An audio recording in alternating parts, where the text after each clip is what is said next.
증인 비상계엄 선포 전날인 12월 2일에 휴대폰 메모장에 의명 행동화 절차를 구상해 보았습니다. 라고 시작하는 이 메모를 작성한 사실이 있죠.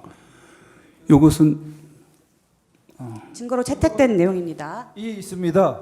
이 부분은 디지털 증거인데 형사적 같으면은 디지털 포렌식을 거쳐야 하고 엄격한 증거조사 절차를 거쳐야 하는 것입니다. 그럼에도 불구하고 이렇게 중요한 진술과 증거에 있어서 아무런 포렌식 절차를 거치지 않은 디지털에서 인용했다는 것을 메모로 띄우고 이런 방식은 굉장히 부적절하다고 생각됩니다.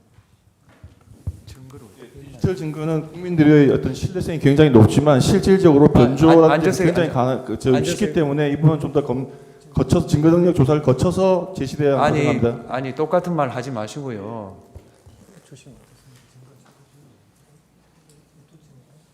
지금 몇 호증이죠? 15호증의 2, 15호증의 2입니다. 15호증 2 증거 체부 한번 보세요.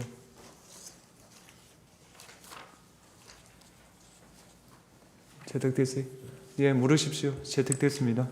증인이 이 자리에서 수사기관에서 진술했던 내용들을 모두 묵비하고 기억나지 않는다거나 말하는 것이 제한된다고 하는 것보다는 보다 떳떳하게 이를 밝히는 것이 국가와 국민에게 진정으로 봉사하고 헌신하는 길 아닙니까?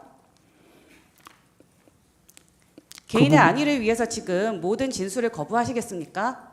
이의가 하나 있습니다. 지금 그 화상기에 아까 전 메모가 계속 띄워져 있는데 질문도 그 내용 관련이 끝났기 때문에 화상기에서 치워주시는 것을 좀 부탁드립니다. 질문하시죠. 증인 김효연 장관에게 아까 그 메모로 작성한 서울의 국회에서 비생 상황이 발생할 때 수방사가 조치할 상황에 대한 보고를 휴대폰 메모장에 작성한 이후에 또 본인의 휴대전화로 문을 열거나 부수는 데 사용하는 도구, 쇠지렛대, 국회 해산이 가능한가요? 등을 검색한 사실이 있죠. 예, 이것도 그거를 작성하다 보니까 용어가 생각이 안 났어요. 그래서 이 도구가 이름 뭐지? 그래서 제가 처음 인터넷에 그 워딩을 넣을 때 문을 부수는 이런 단어를 썼더니 쇠지렛대라고 나오더라고요. 그래서 그 쇠지렛대를 거기다가 언급을 했던 기억이 납니다. 있습니다. 이 부분도 수사 보고서인데 보통의 형사 재판 같으면은 이 증거 절차를 거쳐서 제시될 수 없는 문건입니다. 이런 부분이 지금 현재 이렇게 아까 전에 조서와 마찬가지로 제안합니다. 예. 네, 계속하십시오. 증거 채택된 데 대해서 계속 같은 취지로 항의하시면은 저는 신문을 방해하는 거로 생각할 수밖에 없습니다. 하십시오. 증인의 부관이나 증인의 지휘관들이 듣지 않은 내용, 기억에 반하는 내용을 허위로 이야기해서 증인을 곤란하게 할 특별한 이유가 있습니까? 저는 저희 부하들을 믿고 절대 그러지 않을 부하들이라고 확신합니다. 증인은 아까 말씀하신 것처럼 수방사 병력은 실제 국회 본청에 진입을 하거나 국회의원들을 끌어내는 임무를 수행한 것은 없다. 이렇게 얘기를 하고 계신데 그럼 수방사 병력이 그런 일을 하지 않았는데 증인이 대통령이 하지도 않은 말을 지어내서 기억에 반해서 대통령과 증인의 책임을 무겁게 만드는 진술을 검찰에서 굳이 할 이유가 있었나요? 그 부분에 대해서도 답변 드리지 않겠습니다. 증인이 아까 출동할 때 구체적 임무를 부여하지 않았느냐라는 질문에 대해서 맞다고 대답을 하였습니다. 근데 증인이 현장에 도착한 병력에게는 현장에서는 상황 평가를 하고 지시를 했죠. 아까 말씀하신 내용은 비무장으로 총기와 탄약을 두고 진입해라, 국회로 이동해라 라고 지시하시고 그와 함께 국회로 들어가서 양재형 협력관 만나서 출입 인원 통제해라, 본청 게이트 받아서 막아라 라는 내용으로 지시하신 적 있죠. 그 부분도 답변 드리지 않겠습니다. 근데 그것도 기본 매뉴얼상의 외곽 대치선에서 하는 역할과 동일한 의미에서 한 얘기입니다. 방위와 경계를 하기 위해서 투입했다 이런 말씀이신가요? 그렇습니다. 증인 아까 피청구인 측에서 제시했던 갑 121호증의 2 김창학 단장과 이진우 사령관 사이의 통화를 보면 증인이 담 타고 집어넣어 보내라고 지시를 하고 김창학 재판관님, 그거는 저희가 증거 인부 절차를 거치지 않은 내용입니다. 방금 조금 전에 증인께서 제시하신 의로증입니다. 저희는 의로증입니다. 저희가 동의한 증거입니다. 증거 동의한 저희는 것- 요거만 제출했습니다. 아니 증거 저희가 제출한 증거는 전혀 다릅니다.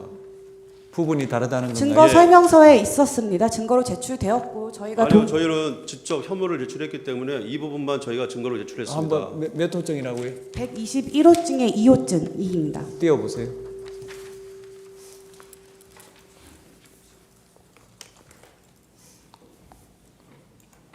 한번 122호증 11 한번 띄워보세요.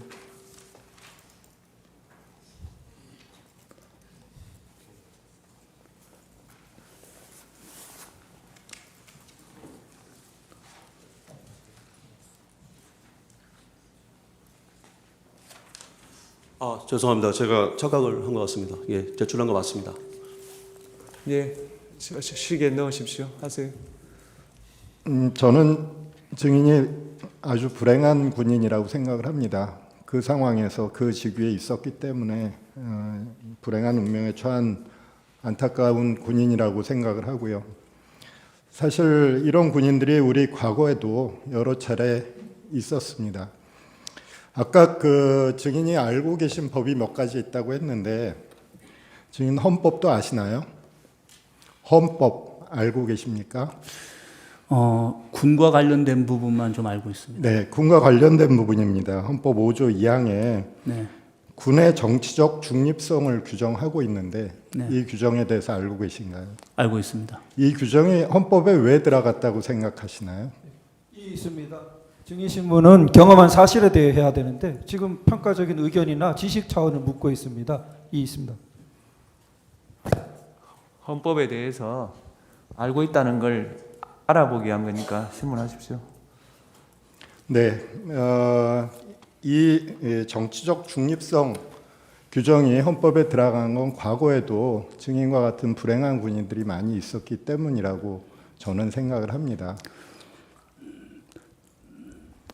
혹시 하실 말씀 있으시면 하셔도 좋고요. 방금 변호사님께서 불행한 군이라고 얘기하시는데 상황은 그렇습니다. 근데 불행한 군이라고 생각하지는 않고 군인은 이 부분도 나중에 이 재판관님께서 이 부분에서 저에 대해서 한번 의견을 좀 시간을 주시면 제가 왜 그날 투입하게 됐는지 그리고 그거에 주저하지 않았는지에 대한 입장을 한번 얘기하겠습니다. 불행하다고 표현하시는 건 좀 과하시고 그건 굉장히 저한테 군부 입은 사람한테 대한 굉장히 좀 좋지 않은 표현이라고 생각합니다. 그러